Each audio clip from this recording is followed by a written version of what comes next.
जय हिंद दोस्तों। अगर आप लोगों का भी पेपर आरआरबी ग्रुप डी का कल यानी 9 तारीख को, 10 तारीख, 11, 12, 13 अगस्त को है, तो आज का ये एक्सपेक्टेड पेपर नंबर 6 आपके लिए बहुत ही इंपॉर्टेंट है, जिसमें हम विज्ञान, गणित और रीजनिंग के क्वेश्चन देखने वाले हैं दोस्तों। इसी टाइप का पेपर आ रहा है दोस्तों, हर शिफ्ट में इसी टाइप के क्वेश्चन देखने को मिल रहे हैं। अगर आपका भी पेपर इन डेट्स में है तो ये क्वेश्चन आपके लिए मोस्ट इंपॉर्टेंट होने वाले हैं दोस्तों।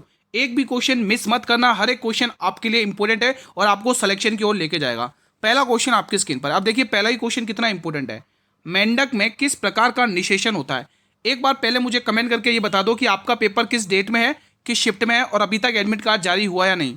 तो चलिए दोस्तों, यहां पर इसका सही आंसर क्या हो जाएगा? ऑप्शन नंबर अगर आप बी टिक कर रहे हो तो बिल्कुल सही है। आंतरिक दोस्तों किस में होता है दोस्तों? मनुष्यों में होता है दोस्तों। ठीक है, चलिए अगला क्वेश्चन देख लेते हैं मेरे भाई। आपकी स्क्रीन पर अगला क्वेश्चन ये आ चुका है।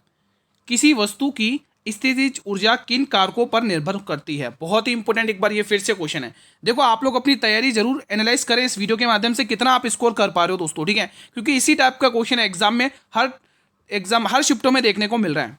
तो यहाँ पे आप लोग टिक करेंगे द्रव्यमान, गुरुत्वीय त्वरण और ऊंचाई पर दोस्तों निर्भर करती है, यानी आपको डी वाला ऑप्शन यहाँ पर टिक कर लेना है। अगला क्वेश्चन देख लेते हैं। आंतरिक अंगों को सहारा देने के लिए कौन सा संयोजित तक उत्तक मतलब रेस्पॉन्सिबल है, जिम्मेदार है? बताएंगे यहाँ पर इंपोर्टेंट, एक बार ये फिर से क्वेश्चन है। तो यहाँ पे दोस्तों स्नायु बंधन आपको टिक कर लेना। Option number B will be the right answer. अगला प्रश्न देखो, मैंने गणित की और रीजनिंग की क्लास अपलोड कर दी कंबाइन। अगर जिसको भी 7 बजे वाली क्लास नहीं देखी वो देख लेना इस क्लास के बाद। ठीक है, क्योंकि गणित और रीजनिंग दोस्तों आपका स्कोरिंग सब्जेक्ट है, वहां से क्वेश्चन फिक्स हूबहू छप रहे हैं, तो वो क्लास जरूर देख लेना इसके बाद। संवेग में परिवर्तन किस पर निर्भर करता है? संवेग में जो परिवर्तन होता है मेरे भाई, वो बल गुणा समय, इस पर निर्भर करता है, यानी सी वाला ऑप्शन आपको टिक करके रखना है। अगला क्वेश्चन देखेंगे।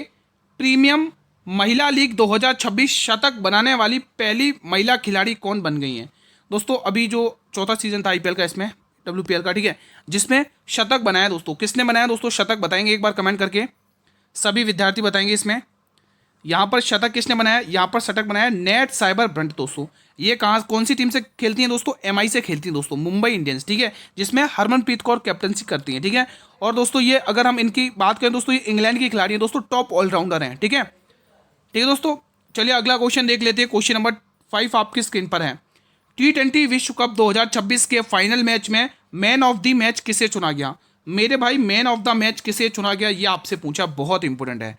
देखो दोस्तों, T20 विश्व कप 2026 अच्छे से पढ़ लेना, एग्जाम के लिए मोस्ट इंपॉर्टेंट क्वेश्चन है दोस्तों। ठीक है, तो यहाँ पर T20 विश्व कप दोस्तों किसने जीता है? हमारे भारत ने जीता दोस्तों। जीत किसकी हुई दोस्तों? भारत की। ठीक है दोस्तों, जीत किसकी हुई दोस्तों? भारत की हुई दोस्तों। और हार यानी उपविजेता टीम कौन थी? न्यूजीलैंड। लेकिन यहाँ पे प्रश्न का जो आंसर रहेगा वो जसप्रीत बुमराह रहेगा दोस्तों। मैन ऑफ द मैच बने दोस्तों फाइनल में, ये आपको ध्यान रखना है, फाइनल की बात हुई है दोस्तों। ठीक है, चलिए अगला क्वेश्चन देख लेते हैं, ये आपके स्क्रीन पर है। T20 विश्व कप 2026 में प्लेयर ऑफ द टूर्नामेंट किसने घोषित किया? सबसे ज्यादा रन भी मारे और सबसे ज्यादा छक्के भी मारे। ठीक है, देखो दोस्तों, आपको IPL 2026 वाला अच्छे से याद कर लेना। ICC T20 वर्ल्ड कप आपको अच्छे से कवर करना है, एग्जाम में क्वेश्चन भर भर के आ रहे दोस्तों। ठीक है, यहाँ पर दोस्तों संजू सैमसन आपको टिक करना है, और ये क्वेश्चन पूछा भी जा चुका है। ठीक है मेरे भाई, अगला क्वेश्चन देखिएगा, आपकी स्क्रीन पर है। क्वेश्चन नंबर 7 सॉल्व करके बताइए। P, Q और R ने, एक P ने लगाए 60,000 रुपये, Q ने लगाए 80,000 रुपये और R ने लगाए 1 लाख रुपये। वर्ष के अंत में 45,000 रुपये के कुल लाभ में Q का हिस्सा ज्ञात करिए। जब दोस्तों समय बराबर होता है तो जो उनके निवेश का अनुपात होता है वही उनके लाभ का अनुपात बनता है, ये सभी को पता ही होगा। ठीक है, यहाँ पर P है, यहाँ पर Q है और यहाँ पर दोस्तों R है। ठीक है, यहाँ पर देखेंगे दोस्तों, इसने लगाए P ने 60,000 रुपये, कितने मेरे भाई? 60,000 रुपये इस P ने लगा दिए दोस्तों, और 80,000 रुपये इस Q ने लगा दिए दोस्तों, 80,000 रुपये Q ने लगा दिए दोस्तों। ठीक है, और 1 लाख रुपये के करीब दोस्तों किसने लगाए? R ने लगा दिए। ठीक है दोस्तों, अब हम इनके दोस्तों थोड़ा सिंप्लीफाई करके इनका रेशियो बना लेंगे ताकि हमारा प्रॉफिट का रेशियो निकल जाएगा। तो 4 जीरो से मेरे भाई यहाँ से 4 जीरो ये गए और 4 जीरो ये गए, तो 2 तिया 6 और 2 चौके 8 और 2 पंचे 10, ये इनके दोस्तों प्रॉफिट का रेशियो आ गया। कितना हुआ? 5 और 2 7, 7 और 3 10, यानी 10 रेशियो प्रॉफिट का रेशियो हो गया। ठीक है, इस रेशियो में बांटना है, लेकिन वो कह रहा है 10 का मान दे रखा है मेरे भाई कितने? 45,000 गुना 45,000। ठीक है, तो ये कितना गुना है? इस जीरो से ये जीरो क्या, ये इसका 4500 गुना है। कितने गुना है? ये इसका 4500 गुना। आपको क्या पूछा है मेरे भाई? Q का हिस्सा पूछा, तो 2 को भी दोस्तों 45 से गुना कर लो। ठीक है, 2 को भी 45 से गुना कर लोगे तो आंसर आ जाएगा। ठीक है दोस्तों, 2 से आप 4500 को गुना कर लो। ठीक है, 5 9 10। ठीक है, तो यहाँ पे आएगा दोस्तों, इनको गुना करने पर कितना आएगा दोस्तों? यहाँ पर लिख लेंगे आप लोग 9,000 रुपये। तो P का हिस्सा कितना? 9,000 रुपये दोस्तों। यहाँ पे ऑप्शन में नहीं दे रखा है, लेकिन ये ऑप्शन आप लिख सकते हो 9,000 रुपये। ठीक है मेरे भाई। बाकी क्वेश्चन को करने का तरीका इसी प्रकार से है और इसी तरीके से आपको क्वेश्चन को कर लेना है दोस्तों। कोई डाउट है क्या? डाउट हो तो आप कमेंट के माध्यम से पूछ सकते हैं मेरे भाई, ठीक है। यार लग रहा है कुछ मिस्टेक हुई है मेरे से ही, हाँ मुझसे मिस्टेक हुई है, माफ़ी चाहूँगा। यहाँ पर आप करेक्शन करेंगे दोस्तों, माफ़ी चाहूँगा दोस्तों। यहाँ पर मैंने क्या थोड़ी यहाँ पे 4 आएगा, मैंने क्या यहाँ पे 2 का मल्टीपल गलत कर दिया, इसीलिए गलत हो गया, माफ़ी चाहूँगा। ये हटाइए, ऑप्शन सही है शायद, रुको 1 मिनट। हाँ यहाँ पर 2 4 जा 8 होगा, 2 4 जा 8 हो गया और हमें 4500 को इससे गुणा कर लेना है, ठीक है। तो 45 दूनी 90, 90 दूनी 180, यानी 18,000 रुपये आंसर आ रहा है option number C. Option number C will be the right answer. माफ़ी चाहूँगा, सी ऑप्शन करेक्ट करिएगा, ठीक है दोस्तों। ये इसका कितना गुना है? 18,000, ठीक है। अगला क्वेश्चन देखिएगा, ये आपकी स्क्रीन पर आ चुका है। क्वेश्चन नंबर 8 बताइए, पौधों की छाल की कोशिकाओं में कौन सा रासायनिक पदार्थ जमा होता है जो उन्हें हवा और पानी के लिए अवक्षेप्य बनाता है? देखो बेस्ट कंटेंट दे रहा हूँ, इसी प्रकार के सवाल क्वेश्चन हर शिफ्ट में देखने को मिल रहे हैं दोस्तों। ये अगर आप पूरी क्लास देख लेते हो तो आपको बहुत बेनिफिट मिलेगा कल की क्लास में, कल के पेपर में और आने वाली डेट्स में।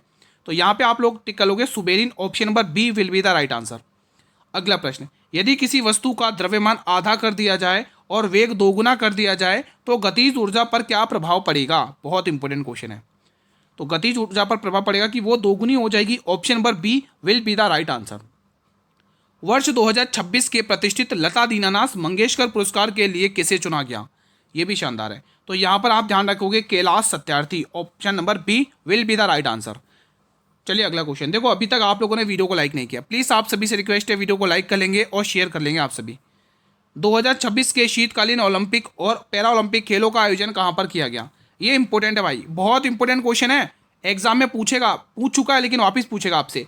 तो मिलान कार्टिना ये कहाँ पर है? इटली में है, option number B will be the right answer. आपको मिलानो कार्टिना भी दिया जा सकता है और आपको इटली भी दिया जा सकता है, दोनों ही नाम याद कर लो मेरे भाई, ठीक है। ये लो अगला क्वेश्चन, आईपीएल 2026 के फाइनल मैच में प्लेयर ऑफ द मैच किसे चुना गया दोस्तों?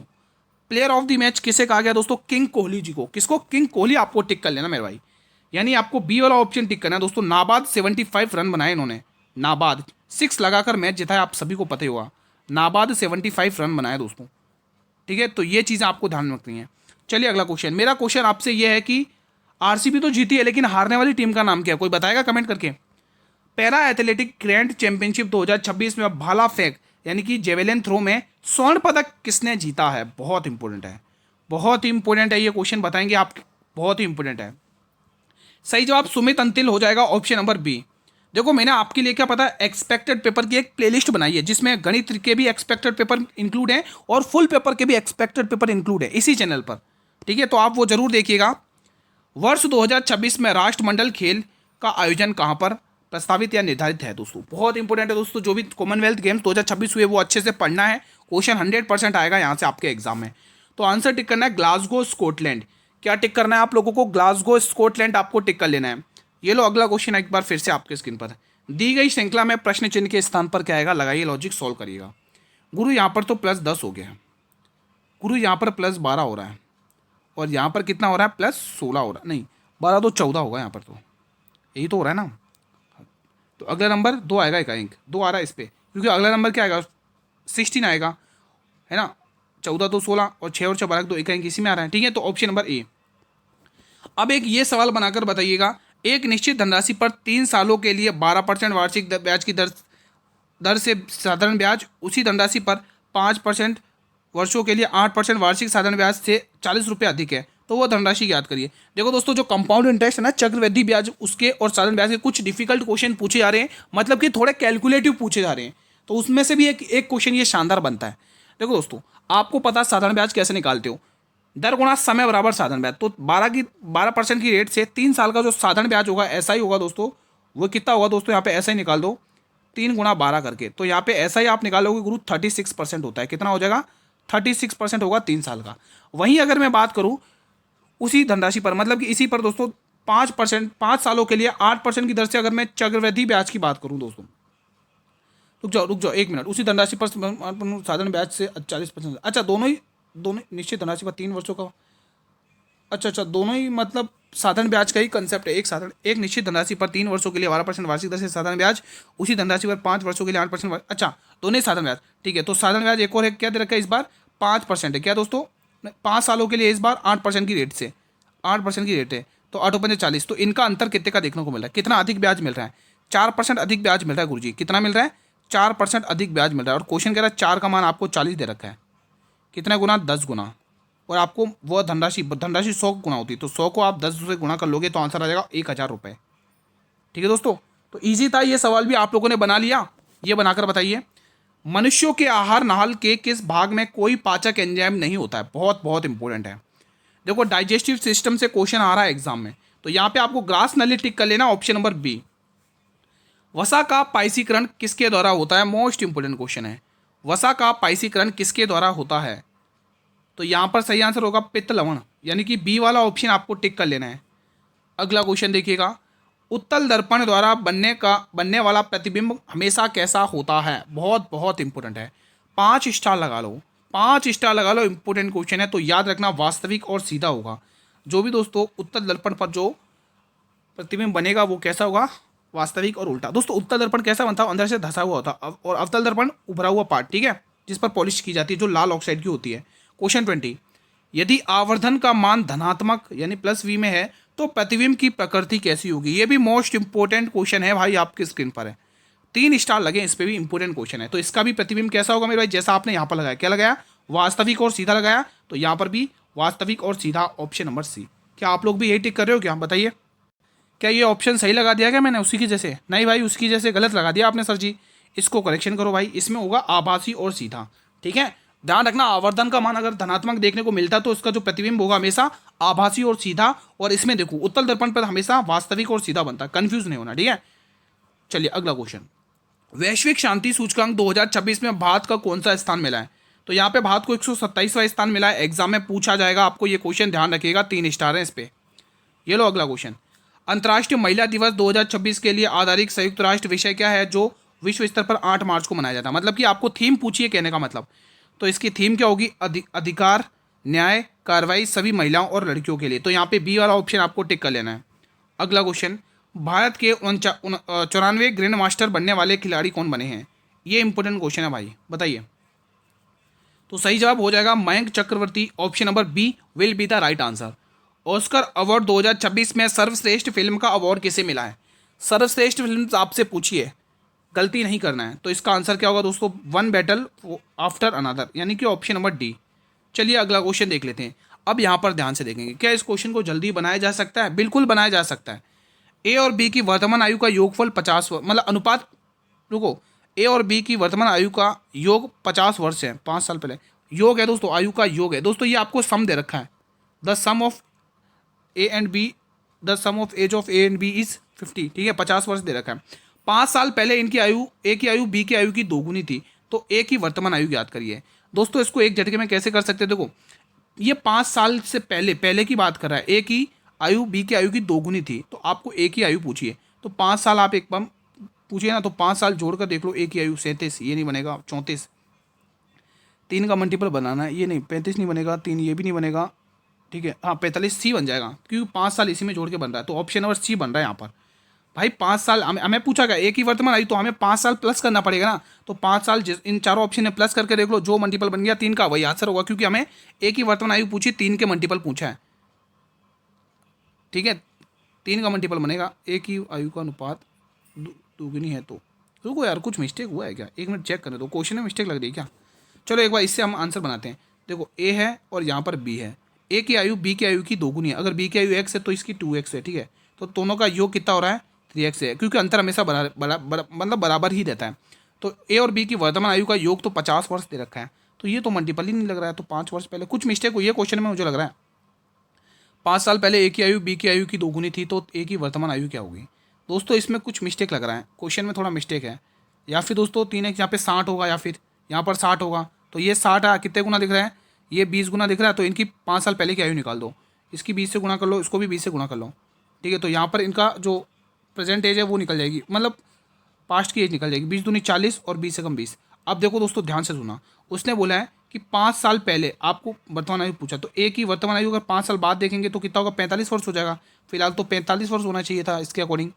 ठीक है, लेकिन यहाँ पे या तो ऑप्शन में मिस्टेक है या फिर क्वेश्चन में मिस्टेक है। एक बार इसको स्किप करो दोस्तों, कुछ मिस्टेक लग रहा है इस क्वेश्चन में। भले आप एक बार सॉल्व करके देखें, आप लोगों का आंसर आ रहा है, आप बता सकते हैं। चलिए ये क्वेश्चन देखते हैं। फूल के केंद्र में निम्न में से क्या उपस्थित होता है? फूल के केंद्र में निम्न में से क्या उपस्थित होता है? तो इसमें अंडप उपस्थित होता है, या आप अंडप कह लो या स्त्रीकेशर कह लो, ठीक है, पुंकेसर, ठीक है। चलिए अगला क्वेश्चन, अंडप इसका सही जवाब है। दो संख्याओं का HCF 6 है, LCM 72 है, एक संख्या 24 है, तो दूसरी संख्या क्या? ऑप्शन नंबर बी हो गया। पढ़ते ही ऐसे क्वेश्चन आ जाने चाहिए भाई। दो संख्याओं का गुणनफल, दो संख्याओं का गुणनफल उनके लैसे और मैसे के गुणनफल के बराबर होता है। ये कंसेप्ट पढ़ा है ना। तो दो संख्याओं में से एक संख्या 24 दे रखी है, मान लो बी नाम की संख्या निकालनी है। यहाँ पर देखो लैसे कितना है मेरे भाई, लैसे 72 है, और मैसे कितना है, मैसे आपका 6 है, ठीक है। अब आप इसको सॉल्व कर लो। देखो 24 की टेबल से काटोगे गुरुजी 3 बार, और 6 गुणा 3 कितना होता है मेरे भाई, ऑप्शन नंबर बी, ठीक है। तो ऐसे क्वेश्चन पढ़ते ही आ जाने चाहिए। अब एक सिंप्लीफिकेशन का क्वेश्चन है, चलो सॉल्व करते हैं। अब आपको ये वैल्यू कितनी दिख रही है, माइनस का 9 दिख रहा है, और यहाँ पर क्या दिख रहा है, माइनस का 6 दिख रहा है। यहाँ पे माइनस माइनस प्लस, तो यहाँ पर भी माइनस का 9 दिख रहा है। यहाँ पर देख लो माइनस कर लो, तो माइनस का 5 दिख रहा है, और माइनस माइनस प्लस यानी 10 आ जाएगा, ऑप्शन नंबर डी। तो हो गया क्वेश्चन, क्योंकि माइनस माइनस प्लस हो जाएगा, 10 आंसर आएगा। तो मैं पूरी उम्मीद करूँगा ये सवाल भी बना लिया आप लोगों ने।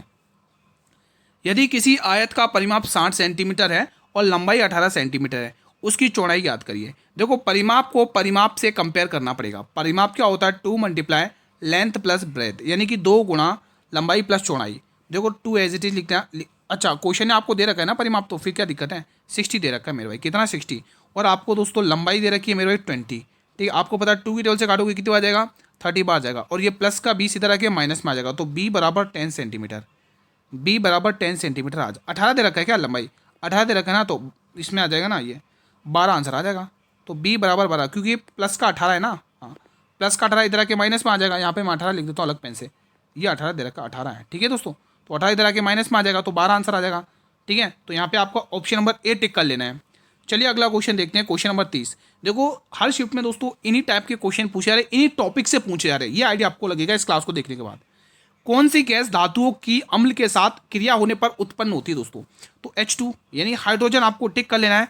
बी वाला ऑप्शन बिल्कुल परफेक्ट है। पादप कोशिका में रिक्तिका मेन वर्क क्या होता है, जो रिक्तिका होती है उसका मुख्य वर्क क्या होता है, वो क्या करता है, स्फीति और कठोरता प्रदान करता है, यानी आपको डी वाला ऑप्शन यहाँ पर टिक कर लेना है। ये लो अगला सवाल, समसूत्री विभाजन किसमें होता है, बहुत इंपॉर्टेंट है भाई, बहुत इंपॉर्टेंट है, 3 स्टार लगा लो। तो ये विभाजन होता है मेरे पास केवल कायिक कोशिकाओं में, केवल कायिक कोशिकाओं में आपको टिक कर लेना है, ठीक है। रिप्रोडक्शन वाला चैप्टर अच्छे से पढ़ लेना। निषेचन जिसको फर्टिलाइजेशन कहते हैं, निषेचन के बाद युग्मनज किसमें विकसित होता है, बहुत इंपॉर्टेंट क्वेश्चन है, बहुत इंपॉर्टेंट है। तो ये विकसित होता है भ्रूण में, यानी कि आपको सी वाला ऑप्शन टिक कर लेना है। ये बताइए स्पाइरोगायरा में अलैंगिक जनन विधि किसमें होती है दोस्तों, फर्टिलाइजेशन आप टिक कर रहे हो, यानी विखंडन, option number A will be the right answer. अगला प्रश्न, अब यहाँ पर शानदार क्वेश्चन है भाई, क्या पूछा है, डिस्काउंट आ गया, वो भी 2 छूट दिए। अब एकल छूट पूछिए, जैसे ही 10 दिख गया, इसका भी कहेंगे 10 बन गया, वो आंसर है। 8 और 9 10, ये ऑप्शन नंबर बी आंसर हो चुका है, और किसमें 10 बन ही नहीं रहे। आपको प्रूफ करके बताता हूँ, 10% की छूट 1/10, 1/20, सॉरी 20% की छूट 1/5, यहाँ पे लिख दो 1/5, और 10% की छूट 1/9, ठीक है। तो पहले 5 से वैल्यू 1 की छूट 4 पर सामान गया, फिर 9 की छूट पे 1 छूट 8 पर सामान को बेच दिया। कुछ कट रहा है तो काट लो, नहीं कट रहा तो कोई दिक्कत नहीं है। तो 9 पंचे 45, 45 रुपये का सामान 36 में गया। कितने की छूट दी गई मेरे भाई, 9 रुपये की छूट, किसके ऊपर दी गई कुर्सी, 45 के ऊपर, और वैल्यू आपको प्रतिशत में पूछी है, आपको पता है। फिर यहाँ पर क्या मिस्टेक हुई है भाई, 5 पे 1 की छूट 4, और 1/10% की फ्रैक्शन 1/9, 1/10 होती है ना यार, 1/10 होती है, तो 10 की वैल्यू 9 पर जाएगा, तो 9 चौक 36, 9 चौक 36, और यहाँ पे 50, यानी 50 का सामान गुरुजी 36 पे गया, 50 का सामान गुरुजी कितने पे गया, 36 पर गया। कितने की छूट मिली यहाँ पर आपको, गए यहाँ पर सही कर लो, यहाँ पर गुरुजी कितनी 14 रुपये की छूट मिली, किसके ऊपर, 50 के ऊपर, और हमें वैल्यू प्रतिशत में पूछी है। देखो आप ये 50 की टेबल से 2 बार 14 में 28, तो यहाँ पर ऐसे करोगे तो भी 28%, और जैसे मैंने आपको तरीका बताया 10% जहाँ पर भी दिख जाए, तो आप दोस्तों डिजिटल सम देख लेना, पूरा 10 बन रहा है कि नहीं बन रहा है, इकाई यूनिट प्लेट डिजिट, ठीक है। पूरा आप 8 और 2 10, देखो इन दोनों को जोड़ने पर 10 बन रहा है, और दोनों को प्लस कर लो, इनका इकाई एक आ रहा है ना, तो यही आंसर होगा। तो आप ये ट्रिक लगा सकते हैं। अब थोड़ा ध्यान से सुनना है, क्वेश्चन में बहुत दम है, मजा आ जाएगा। जे के तुरंत दाएं पूछा आपसे, देखो आपको केंद्र की ओर, वृत्त की ओर, चारों तरफ मूव करके बैठे हो, तो एक मैं सर्कल बना देता हूँ दोस्तों। देखो आप इस चीज़ से बच नहीं सकते, एग्जाम में पूछे जा रहे हैं, फिर ठीक है क्वेश्चन भर भर के पूछे जा रहे हैं। कितने व्यक्ति हैं, 2 2 4 2 6 2 8 व्यक्ति हैं। 4 तो अपन ने बना दिए, 6 अपन ने बना दिए, 8 अपन ने बना दिए। बनाते हैं क्वेश्चन को। एफ डब्ल्यू के दाएं चौथे स्थान पर है, डी के बाएं दूसरा है। कहाँ से स्टार्ट करें? टी बी के दाएं दूसरा है और डी का निकटतम पड़ोसी है। अगर मैं बी बनाता हूँ, बी के दाएं दूसरा टी है। अगर अपन बी यहाँ पर बनाते हैं और बी के दाएं टी है ना, चलिए दोस्तों बनाते हैं। यहाँ पर क्या कह रहा है, देखो वो कह रहा है कि एफ जो है ना वो डी के दाएं चौथे स्थान पर है। तो डब्ल्यू बनाओ पहले, डब्ल्यू के दाएं चौथे स्थान पर 1 2 3 4, ये आ गया एफ। ठीक है, एफ यहाँ बिठा दिया और डी के बाएं दूसरा है। और किसके लिए? फर्स्ट वाले के लिए एफ। एफ जो है ना वो डी के दाएं दूसरा है। अब डी के दाएं दूसरा बनाना है दोस्तों, तो डी यहाँ पर बैठेगा तभी तो दूसरा बनेगा, 1 और 2 दूसरा है ना। डी के दाएं दूसरा हो गया ना। अच्छा, डी के बाएं दूसरा है ना, तो एक काम करो, डी यहाँ बैठेगा। अब देखो दोस्तों, ये इसके चौथे स्थान पर भी हो गया और डी के बाएं दूसरा भी बन गया एफ, है ना। आगे बढ़ते हैं। के जे के बाएं तीसरा है, जो डब्ल्यू या डी का निकटतम पड़ोसी नहीं है। मतलब कि जो हमेशा सेकंड पर्सन यानी जे के लिए आएगा, तो जे के पास डब्ल्यू और डी नहीं बैठेंगे। ठीक है, तो डब्ल्यू और डी के पास जे नहीं बैठेगा। बात यही होगी ना, जे यानी आएगा, जे यानी आएगा, जे यानी आएगा। जे के लिए 2 जगह बची हुई हैं। तो कुछ और आगे बढ़ते हैं और कुछ देर का देखो, ये वाली लाइन बिठाते हैं, इसको एक बार होल्ड पर डालते हैं। टी बी के दाएं दूसरा है और डी का निकटतम पड़ोसी नहीं है। मतलब कि बी के दूसरे मतलब बी के दाएं कौन है? टी है। बी के दाएं टी है और डी का निकटतम पड़ोसी, मतलब टी के पास डी नहीं बैठेगा, टी यहाँ नहीं बैठेगा, टी यहाँ नहीं बैठेगा, तो हमें टी यहाँ से बैठाना पड़ेगा, है ना। हाँ, तो टी यहाँ पर बैठेगा। तो बी के दाएं दूसरा कौन है? टी है। तो बी यहाँ बैठाते तो 1 और 2 टी यहाँ पर आ जाएगा। तो अगर बी यहाँ बैठाते हो तो 1 और 2 टी यहाँ पर आ जाएगा। ठीक है, टी यहाँ पर आ गया। अब डी का निकटतम पड़ोसी नहीं, तो टी देखो डी का निकटतम पड़ोसी भी नहीं है। ठीक है, अब जो लाइन अपन ने जो होल्ड पर दी उसको देखते हैं। के जे के बाएं तीसरा, अब जे के बाएं तीसरा कौन बिठाना है? जे के बाएं बिठाना है के को। तो जे के बाएं कैसे बैठेगा? के अगर यहाँ पर 1 2 3 के यहाँ बैठ जाएगा, जो डब्ल्यू और डी का जो यानी सेकंड जे के यहाँ पर बैठेगा। हाँ, तो जे यहाँ पर बिठाते, जे के बाएं तीसरा 1 2 3 के यहाँ पर बैठ गया। अब कौन बचा हुआ है? अब कौन बचा हुआ है? बी आ गया, D F, B D F, D आ गया, एफ आ गया, के जे आर टी, आर बचा हुआ, आर यहाँ बिठाते। जे के तुरंत दाएं कौन है? अब जे के तुरंत दाएं दोस्तों टी देखने को मिल रहा है। तो यहाँ पे option number A will be the right answer. शानदार क्वेश्चन था भाई। जे के तुरंत दाएं कौन है? टी है दोस्तों। तो मैं पूरी उम्मीद करूंगा कि ये सवाल आप लोगों ने बना लिया होगा। देखो आप इस चीज़ से बच नहीं सकते, एग्जाम में 2 2 3 3 4 4 क्वेश्चन आ रहे, अब क्या करोगे? एक साथ में 3 4 क्वेश्चन छोड़ोगे क्या? ऐसे सॉल्व तो करना पड़ेगा। G7 शिखर सम्मेलन 2026 के संदर्भ में विदेश मंत्रियों की बैठक मार्च 2026 में कहाँ पर आयोजित हुई? चलिए बताइए। तो इसका आंसर क्या होगा बताएंगे सभी विद्यार्थी? तो ये कहाँ पर आयोजित हुई इसकी G7 शिखर सम्मेलन की बैठक? फ्रांस में हुई दोस्तों। ठीक है, बढ़े अगले प्रश्न की तरफ। अगला क्वेश्चन, वैश्विक शांति सूचकांक इंडेक्स में प्रथम स्थान कौन सा देश रहा है? दोस्तों इसमें जो बाजी मारी मेरे भाई, आइसलैंड ने बाजी मारी है। किसने? आइसलैंड, यानी option number A. Question 39 important question है दोस्तों। और दोस्तों झारखंड उच्च न्यायालय के नए मुख्य न्यायाधीश के रूप में किसे नियुक्त किया गया? यहाँ पर आप टिक करोगे जस्टिस महेश चंद्र सोनक, यही टिक कर रहे हो, जस्टिस महेश चंद्र सोनक। और दोस्तों ये 18वें बने दोस्तों, 18वें नंबर के। ठीक है दोस्तों, ठीक है।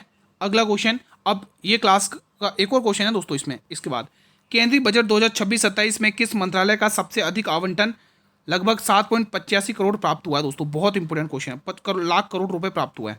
तो ये दोस्तों किसको मिला बताइए?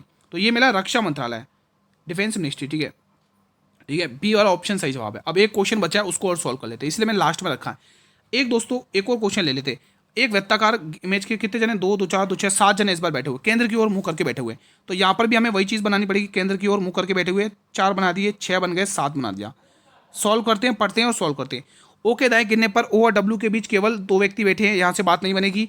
आर के दाएं गिने जाने पर एफ और आर के बीच केवल 3 व्यक्ति बैठे हो, यहाँ पर भी बात नहीं बन रही है। डब्ल्यू आर के निकट दाईं ओर बैठा है, यहाँ से बात बनेगी। एग्जैक्ट पोजीशन मिल चुकी है, यानी आर बैठाओ और आर के ठीक दाईं बैठा दो डब्ल्यू को, ये डब्ल्यू बैठ चुका है। अब इससे रिलेटेड डाटा ढूंढते हैं। देखो ओ के दाएं गिनने पर डब्ल्यू और ओ के बीच केवल 2 व्यक्ति बैठे। ओ के दाएं गिनने पर, तो ओ के दाएं गिनने पर अपन देखेंगे तो देखो ओ के डब्ल्यू, देखो यहाँ पर आएगा ओ। अब देखो ओ के दाएं गिनने पर 1 और 2, आर और एक जगह बची वो बीच में बैठे हुए डब्ल्यू के। ठीक है, 2 व्यक्ति बैठे हुए, ये बात बन गई। यानी हमने पहली लाइन भी सॉल्व कर ली हमने। अब सेकंड लाइन देखते हैं। आर के दाएं गिनने पर एफ और आर के बीच केवल 3 व्यक्ति बैठे हुए, लेकिन आर के दाएं गिनने एफ और आर के बीच में केवल 3 व्यक्ति बैठे हुए दाएं में, 1 2 3। एफ यहाँ पर आ गया, एफ और आर के बीच में 3 व्यक्ति, 1 2 3 आ चुके हैं। ठीक है, ये लाइन भी बना ली अपन ने। ठीक है, और डब्ल्यू आर के ये तो बना ही ली थी। अब देखो एस जो है ना वो एल के ठीक दाईं ओर बैठा हुआ है, एल के ठीक दाईं ओर बैठाना है एस को। तो एल के ठीक दाएं कैसे बैठेगा, अगर एल यहाँ बैठा दोगे तो दाएं यहाँ नहीं बैठेगा, एल यहाँ बैठा तो एल यहाँ बैठेगा और एस यहाँ बैठेगा। बचा कौन व्यक्ति, F L O W, F आ गया, एल आ गया, ओ आ गया, डब्ल्यू आ गया, ई आर, आर बचा हुआ ये यहाँ बैठा दिया। वो कह रहा है, क्वेश्चन कह रहा है, रुको रुको, ई बचेगा ना भाई, ई बचा, माफी चाहूंगा, ई बचा ना, ई यहाँ पर आ जाएगा। अब कह रहा है ई के दाएं चौथे स्थान पर कौन है, 1 2 3 4, चौथे स्थान पर एस बैठा हुआ है, यानी डी वाला ऑप्शन। तो मैं पूरी उम्मीद करूंगा ये सवाल भी आप लोगों ने बना लिया। अगर सवाल बना लिया दोस्तों तो इसी के साथ मैं आज का सेशन यहीं पर वाइंड अप करता हूं। बताइए कैसा रहा आप लोग का रिवीजन, प्लीज मुझे एक छोटा सा कमेंट बताकर बताइएगा कि आज का सेशन कैसा रहा मेरे भाई, ठीक है। कितने क्वेश्चन आपने बनाए, वीडियो पसंद आए मेरे भाई तो वीडियो को लाइक और शेयर करके हमारा भी मनोबल बढ़ा देंगे। सभी विद्यार्थी